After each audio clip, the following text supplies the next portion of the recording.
From Storm Tracker 6, this is Forecast First, sponsored by Auto Owners Insurance. Simple human sense. Our McLaren camera looks a whole lot better than it did during the morning show, mainly because we can actually see things on it now. We had incredibly dense fog in pockets across the entirety of mid-Michigan to start the morning. Now we're just starting to see the last remnants of it clear out. As far as our visibility map is concerned, it's back up to the 10-mile maximum in most spots. Still only 9 miles in Ann Arbor and 7 in Owasso, but we're working on it. As our temperatures warm up, the rest of the fog will go away, but we'll be seeing the chance for some storms entering the forecast. We'll talk about it as 6 News at Noon begins. WMMS is here for you, celebrating 75 years of bringing you the news with 6 News at Noon. The legal standoff over the Trump administration's effort to end birthright citizenship reignited and returning today to the courtroom.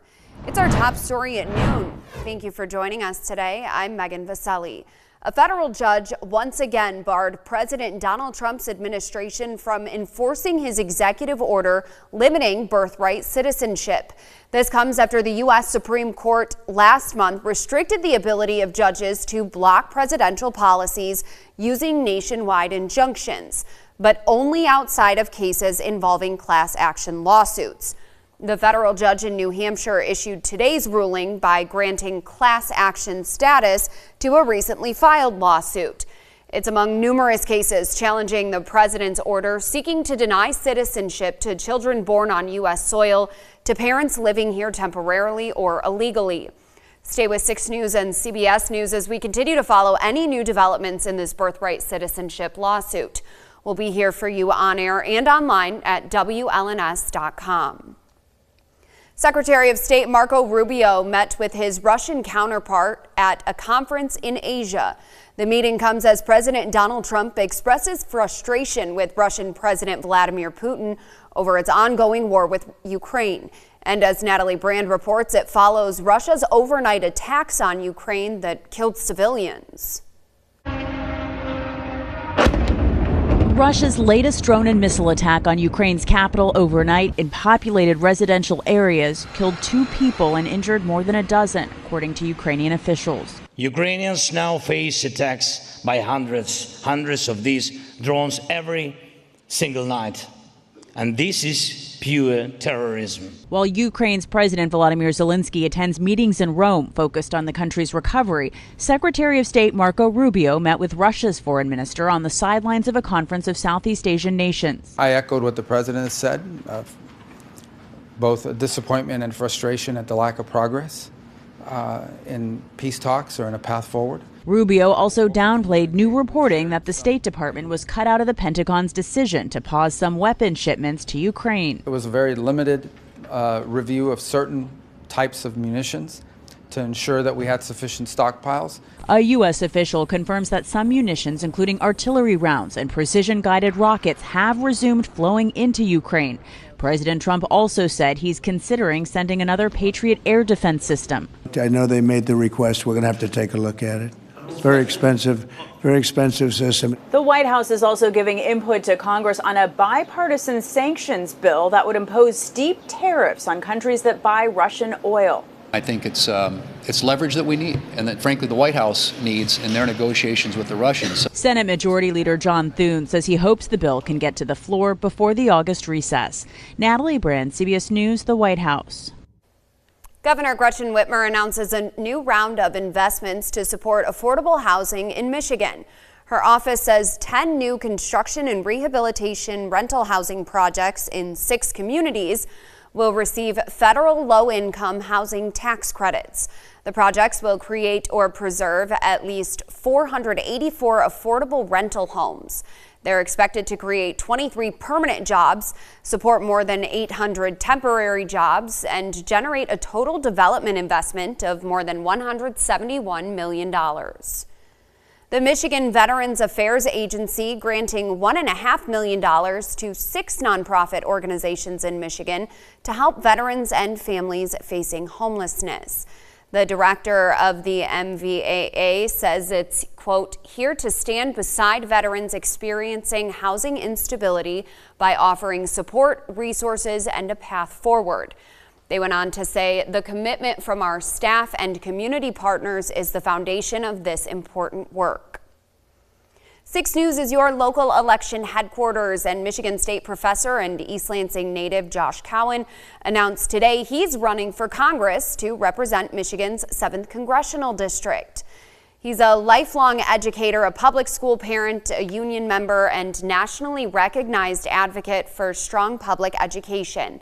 Cowan says his kids attend Lansing Public Schools, and he knows the challenges that working families face right now. He'll face off against former ambassador to Ukraine Bridget Brink and former Navy SEAL Matt Mosdem in August Democratic primary. The district seat right now is being held by Republican Congressman Tom Barrett. The Department of Education announces next month it will restart interest payments for about 8 million student loan borrowers on the so-called SAVE plan. The Save on Valuable Education plan was created under the Biden administration, but later a U.S. appeals court ruled it was illegal. Since then, millions of borrowers have remained in forbearance without any interest accrual. The forbearance could last until next summer, when borrowers would be forced to switch plans. They won't have to make payments on the SAVE plan until then, but their balance will rise once interest accrual restarts on August 1st. Now the Education Department urges borrowers to switch plans before restarting payments. The former bishop of the Diocese of Lansing will be laid to rest today. The Most Reverend Carl Mengling passed away earlier this month at 94 years old. There have been public visitations over the last 2 days. There was another this morning. And at 2 o'clock this afternoon, the funeral mass of Christian burial will start, with doors opening at 1.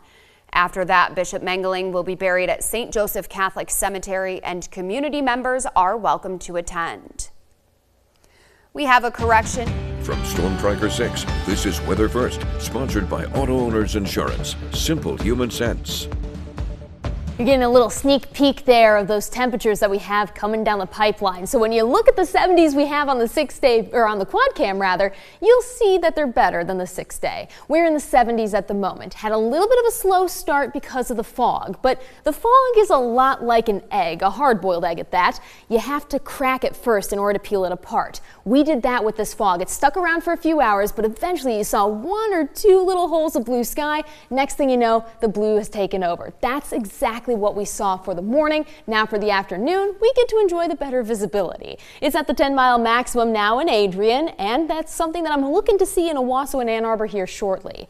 Our temperatures are warming up as a result, starting to see some 80s percolating there. 83 in Adrian, 82 in Ann Arbor. These temperatures still warming up here thanks to the wind changing direction. And we do have a few clouds at the moment. However, there's a bigger system just over towards our west. It had a lot more impact with it earlier, but now it's kind of fizzled out. We will have it rejuvenate itself by the time it gets to Wisconsin this evening, and that is what I'll be watching closely because its cloud cover will start to move in. We're seeing sunshine here for the afternoon and early evening, but then clouds will start to build as we get ready for tonight. Plus, a high of 84 still possible this afternoon, and any remnant heat that lingers overnight will go towards our storms tomorrow. Now, the Storm Prediction Center has a marginal 1 out of 5 risk that goes all the way from Maine back down to Texas and New Mexico, and we are included in it. You see that yellow bubble towards our west. That's at 2 out of 5 slight. That's where there's a better chance for severe storms tomorrow. For us, we're just inheriting storms from the west. The tornado and hail threat, not really a thing with this one. Instead, we're looking at the chance for wind gusts around 60 miles an hour or more.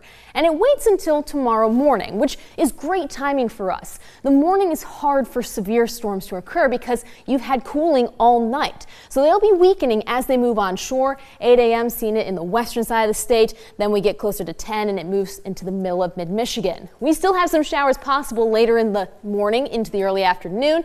And then for the evening, a few more storms starting to pop back up.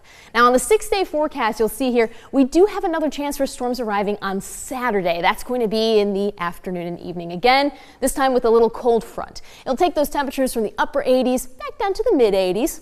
We'll take what we can get, but then it warms right back up for the beginning of next week. Monday and Tuesday, mostly sunny. Those upper 80s feeling like the 90s with humidity. It's summer, so I can't say it wasn't expected, but it's not welcome. Yeah. Today actually feels okay. We get what we get, don't we? And then we throw a fit after the cameras turn off because I don't want to have this humidity stick around. I know, it's not my favorite, but hey, if I can get a little bit of sunshine today, I'll Pool live. time. Pool time, you know it.